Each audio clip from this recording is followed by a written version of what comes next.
Hello everyone. Go with me on this. Take MEI. Alright, you've got MEI. You've captured her. Okay. Should be easy. No one will come looking for her. You know, all her friends are dead.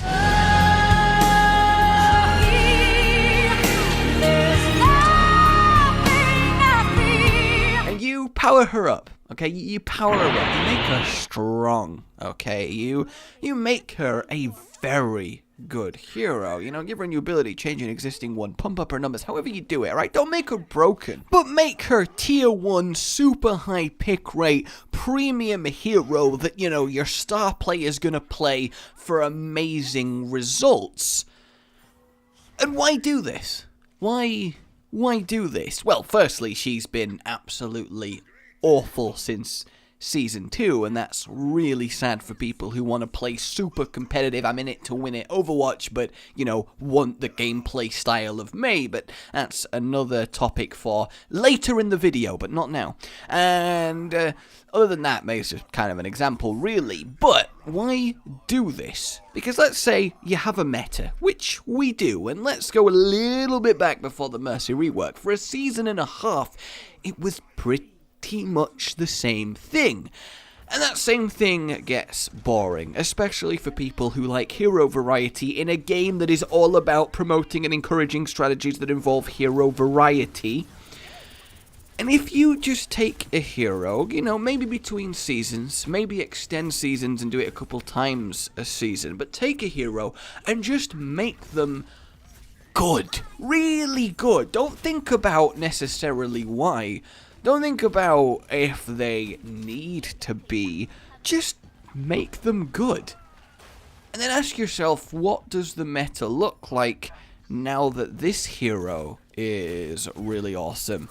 And the answer is, well, we don't know. We've not seen that happen. That would be interesting, and that's the nail on the head right there. I really, genuinely believe that Overwatch, as much as I love it, is too afraid or hesitant or even just slow at making changes to characters, not because they necessarily need it, but for the sake of a more varied game.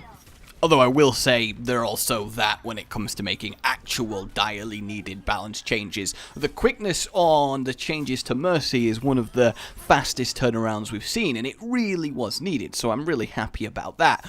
But essentially, what I'm kind of throwing out here is, imagine if season, let's say, 8. In Season 8, the best 4 heroes are Symmetra, Orisa, Torbjorn, and MEI. That's the core that you tend to see, and the last 2 slots are played around with a little bit from a pool of another 6. Because I think at this point we can assume that at any given meta, about half the heroes will kind of be picked and the other half forgotten. It's just the nature of a game like this, and it's very kind of dreamily optimistic to assume otherwise. But you can control which 12-ish are played by simply making changes for kind of just to achieve that, right? So you have season, let's say 8, where those 4 are the core of teams for the most part, the good heroes. So people who like playing those heroes, they get a season to, yeah, let's do it, right?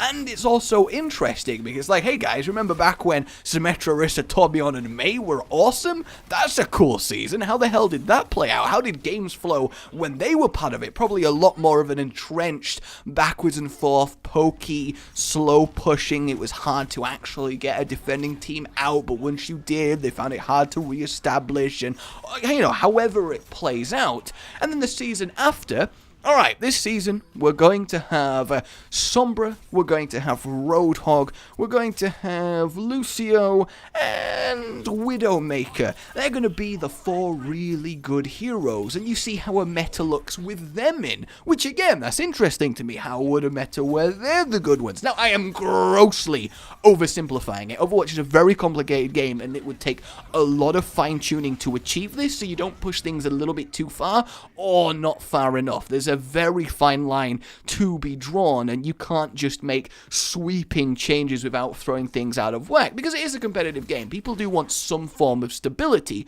but I very much like the idea of hero-focused seasons, because we don't want the same thing over and over and over that only changes when something like Mercy comes along, gets reworked to be amazing, and suddenly we see Mercy everywhere, but the rest of it doesn't really change still.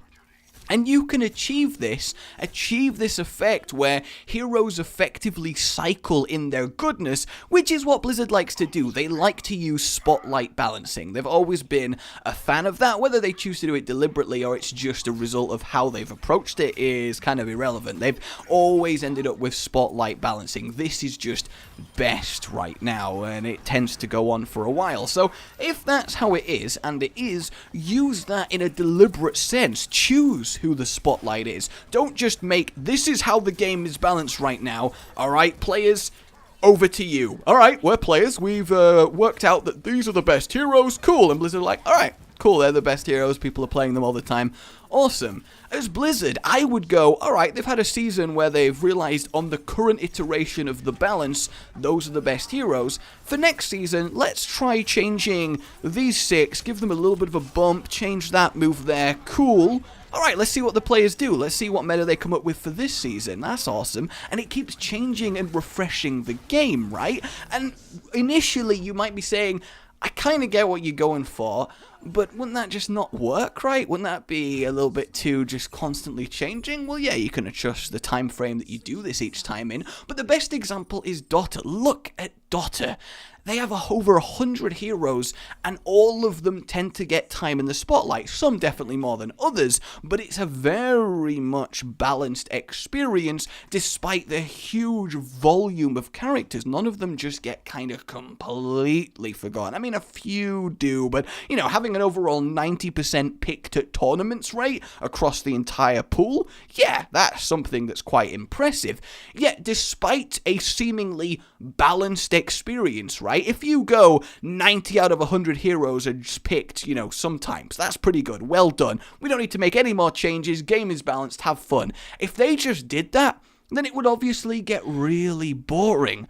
But then every major patch, they make changes, sometimes sweeping, to every single hero, no matter what. Obviously, ones that were super picked get brought down, and ones that will hardly ever get brought up. But generally, they will just change everything. They'll choose a hero that nobody really thought too much about, that was kind of middle of the pack, and give it a new thing, or really bump it up in some way that suddenly makes people go, huh, that guy's really good now.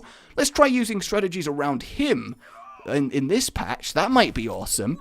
And you take that and you apply it to Overwatch. We don't want the awesome BlizzCon tournament, which was fantastic, by the way, to involve the same heroes year after year. And yes, the meta would probably naturally evolve in the span of a year, but I think you could push it a lot more and give a load more of these heroes the spotlight, which works for so many players because so many players love playing heroes that aren't necessarily meta, but they're not meta for so long. If you are a MEI main, love that hero, you've not been good outside of Season 2, so that freaking sucks for you. So a season where MEI is the go-to pick, that would be great for you, it really would, and it would help alleviate the one-trick problem to some extent, because people would realize their time to shine will come, and they don't just need to stubbornly play a, air quotes, bad hero, otherwise they'll never get to play the hero. So it has its benefits in that sense as well, and I'm not saying this would immediately just work and, you know, everything would be super cool and exciting all the time. Of course not. It would take work, and hell, players might not even like it. This might just be me. But I think it is super interesting to consider. Essentially a system whereby at the end of each season, a load of changes for a load of heroes, maybe 12 or so, go up on the PTR, they're tested, feedback, cool, new season launches with these new changes, players and pros now figure out what's good now, what do we work with now, what is this season's strategies based on these changes, and that just cycles every season. Kind of like how in Hearthstone, the meta completely shifts every every time there's an expansion, you know? I think that would be awesome. Essentially, I just think Overwatch is way too conservative with actually changing heroes. And in a game where every single character is awesome from a character design perspective, I want more of them to have their time as the, yeah, this person's bullshit broken, what the hell. I want to be in a season where I go, ugh, I am absolutely sick of Zenyatta DPS comps. God damn. Because, you know, at the end of the day, that means there was a season all about letting Zenyatta be your main DPS. I don't know how that would happen, but that's the beauty of it. That would be cool. So, talking of changing someone to actually give them a bit of a spotlight, let's actually look at MEI a bit more specifically as a very good example. Someone who's not been relevant for a year. And that's really what I want to alleviate with this system. A year of being horrendously, awfully underpowered and unrepresented, at least at the higher end of thing. Obviously, the system gets a little bit more complicated when you think about balancing for player skills of all spectrums. It works a lot better at just the high end, but then again, Dota only balances for the top end and then it filters down. They don't consider what the worst ranked people are going to do, and I think there's definitely merit for taking that mentality in Overwatch, but perhaps less so because the majority of the players are in the lower end, but that's an argument for another day. But let's look at MEI specifically. And this is another reason why MEI is a good example of this, because she has such a varied utility-filled toolkit. There is a lot you can do. Hell, you can just take her wall, right, and make it wider. Add one extra frost pillar to it, make it a little bit taller, perhaps. Let it be used to seal off a wider choke or a bigger section of the map.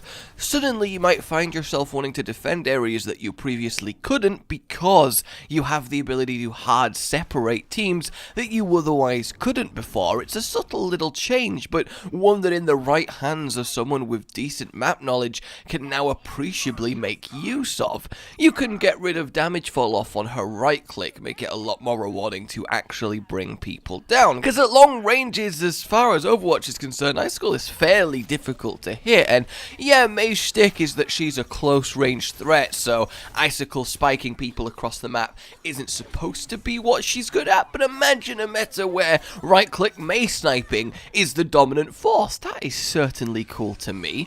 The big one though is obviously her left click, outside of the fact that it would be fantastic if we got the thing we've all wanted, where you paint the floor in front of you with the freeze and it lets you run faster as you slide along it. I actually think that her left click could get away with not freezing people, because at lower levels it's just annoying as hell. MEI is the king of 1v1s, people can't deal with it, they panic, they get frozen, they get shot in the head, and they're done. Whereas at higher levels, you don't need someone frozen to accurately shoot them in the head at close range, you will just do it.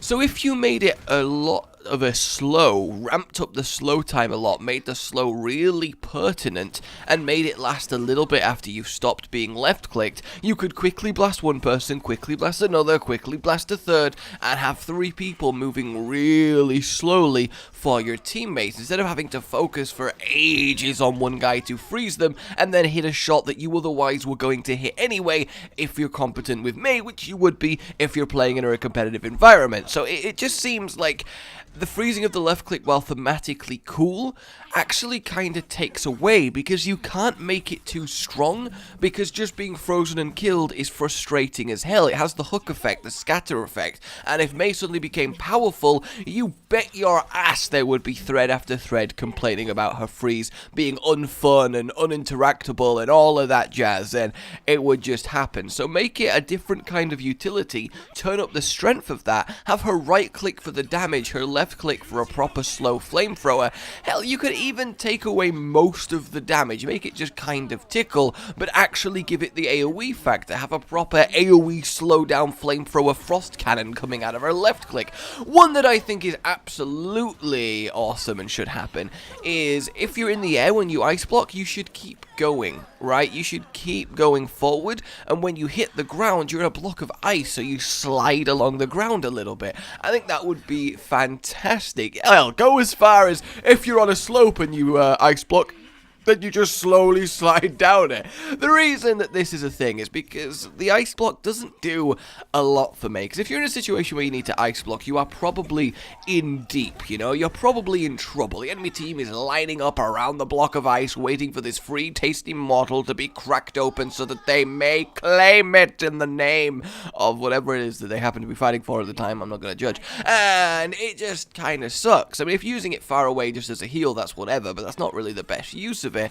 And the thing is, it does have a lot of utility to be the physical wall that it is, and that's not really played up as much. So you could even make it bigger so actually block entrances physically. Hell, there was a really cool clip of a MEI ice blocking on top of an allied slept Mercy, so the enemy team couldn't physically finish her off because she had an ice block on top of her, and that's the kind of awesome plays that I want to see coming out of a MEI. So anything to encourage that, but I would love the image of a sliding MEI block. Her ult, I think, is absolutely fine, except it should still go off if she dies after having thrown it. That's just absolutely bonkers. And her icicle, I think, is fine. I think it should do a little bit more damage. I don't know why it needs a damage fall off, but that's kind of by the by there. So yeah, just a few little changes outside of just ramping up some numbers, which is entirely possible too, that might see a raise in MEI play and a little bit of a shift in meta in a cooler direction. Oh, my name has been Rage. Let me know what you do to me. Context. Like if you enjoyed this, subscribe for more, and I'll see you next time. Oh, goodbye.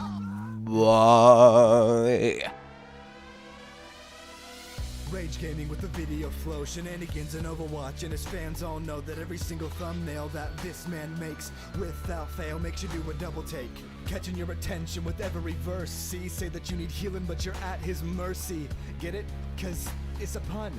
On his channel, that's one of the better ones. Widow is venomous, I see no end to this. Cataclysm's imminent when Rage is in his element. Pandemonium is not familiar with irrelevance. Maximum Genji beam, oh so elegant. Jokes so funny causing you to cry. Editing is quality as the noon is high. Yo, concussion man, shoot to the sky, cap it all off with a goodbye.